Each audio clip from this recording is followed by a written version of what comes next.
right, welcome to the third game of the evening. Up this time is Jackie's Wacky Adventure. Explore Harmony Heaven in this open world action adventure RPG. Born under the Blood Wolf Moon, Jackie Fox is destined for danger and greatness. Wield deadly magical shuriken as you battle zombies, robots, and clever bosses. Solve a brutal murder, chase a killer, defeat an ancient evil, and save two worlds. Now, a bit of a programming note before we get into the meat, so to speak. We did have the developer of this game on the program a few months back. So if you want to learn more about the actual development of Jackie's Wacky Adventure, you can go into the archives and look up our interview with Rebecca Clark of Zoozle Zone. And also Charles Wolf of Charles Wolf Music. He did the music for this. So, with that out of the way, this game was assigned to Galax. So take it away. So, it's, as we covered in the interview, there's some interesting stuff going on with the story and the world building of this game. Unfortunately, when I was playing, it was really hard to enjoy it because it's all kind of, I don't know, I guess amateurishly put together might be the best way to say it. It's the controls are extremely slippery.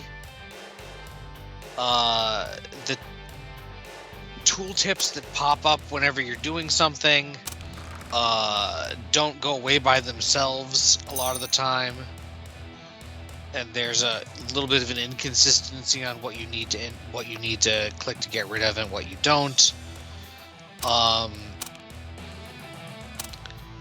The method of attack is very straightforward, but also not very. It's a little bit stiff. Like the rate of fire feels a little bit stiff, and also you start out with a basic. You have basic shuriken ammunition, and then you can get poison that you have to apply to the shuriken one at a time before you shoot them. Throw them to make it do more damage, which is not. It's kind of clunky.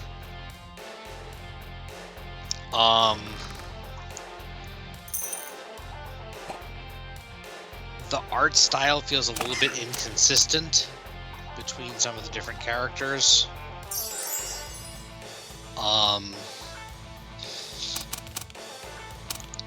The scrolling on the inventory menu is a little bit awkward, and and the map is a little bit vague. I don't know, it's hard to say all of there's just a lot of things that felt weird. Which my understanding was that video games was not the developer's primary line of work, so I kind of get that, but I feel like there's something here that could be good, maybe, but it would take a pretty thorough reworking with an actual team to make it much actual fun to play. I'm sorry to say. I mean, we do like to be honest on this program. Mm-hmm. And, that does mean having to deliver negative reviews to, games that we featured on the program. Mm-hmm.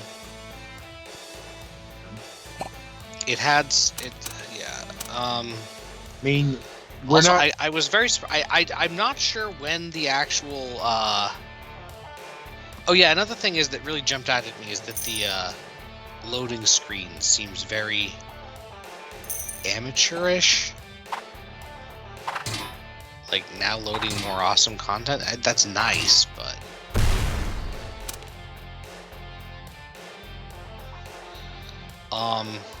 also I was a little bit surprised when I had forgotten something or forgotten to check something, and I tried to go back to the first area, and in a very short amount of time it was full of enemies that looked the same, like there were way more of them and they looked the same, but they were way stronger, which I'm not sure if that was the difficulty selection I had chosen kicking in, or if that's just how it's supposed to be. Also, the somewhat unprompted getting pages to get new quests that I don't even think are optional quests. I think those were plot quests. Was a little bit distracting from your action RPGing when you're trying to dodge death Roombas and stuff. Death Roombas? I mean, they seem to be crawling on the ground pretty much. I get you, but just how you put that. Mm-hmm.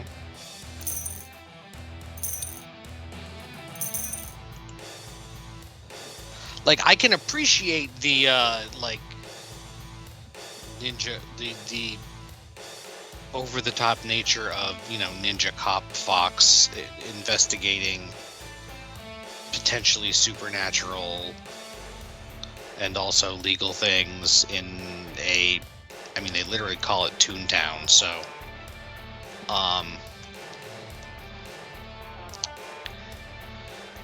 it feels like something. I'm not going to say that didn't have a lot of time put into it, but that didn't have a lot of experience put into it. Like, yeah, or even a lot of research. Mm-hmm. That said, I mean, well, like, I don't think research is the problem. Like, how have other video games that people like done these things? Yeah, in that kind of way. Like, as far as like the quote-unquote science stuff goes, for some of it, it seems it lent more into that than making it a game. Yeah, there's a lot of cool and interesting things, but a lot of it is also, it's just really, really rough to play. Going back to what was said in the interview, I'm remembering that Rebecca told us that this game was born out of the ashes of a failed educational game. Mm-hmm.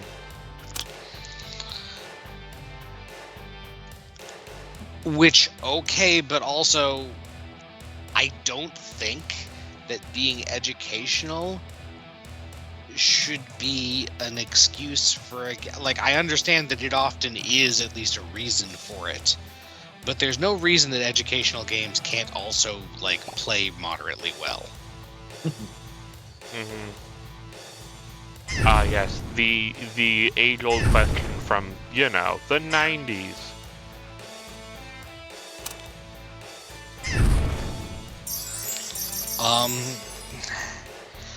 Yeah, I really don't have a whole lot else to say about it. Having recycling bins to pick up some of the items that you dropped is a nice touch. Or that you use, especially with if you're gonna have a manageable supply of ammunition that is not particularly huge, for something you have to use all the time, and it also works. It's like, I think each one can have like one thing in it, and sometimes they'll be, or one kind of thing, and like sometimes it'll be potions or something too, so it's not just ammo, but yeah, there's something there, but it's not a lot, and I don't know how much it's worth to play it to see that. How much is the general going price, Adam? $24.99.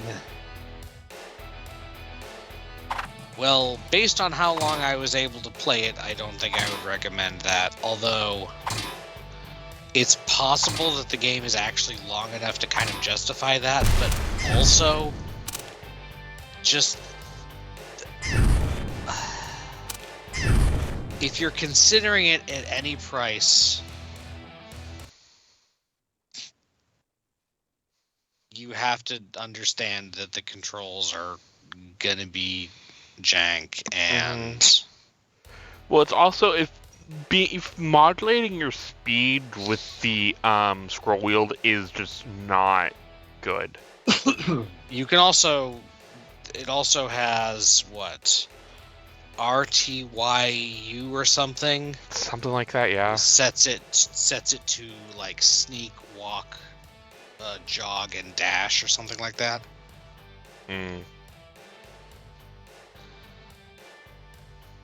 So yeah, the movement speed is like the first and most obvious awkward thing, but it's not the only thing. Yeah, and just even the walking animation feels janky.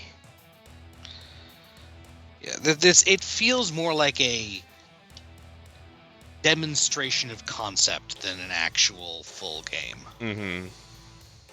To me, I can see that. Like the kind of thing that people who don't really know how to make video games make to as a demonstration to show to a professional video game developer what they want the game they're making to be. Yeah, this feels less like a ready for primetime project and more ready to send to a more seasoned developer to finish up. It could definitely could have used some more polish. But like I didn't have any like crashing issues when I played it or anything like where the game I could tell like this is broken, this needs to be pulled and like fixed. The most obnoxious there. thing I had with that was some of the text boxes not closing and then stacking up in the corner when I didn't close them manually. So yeah, and that's something a more seasoned game dev would be like, hey, yeah, you might want to fix that.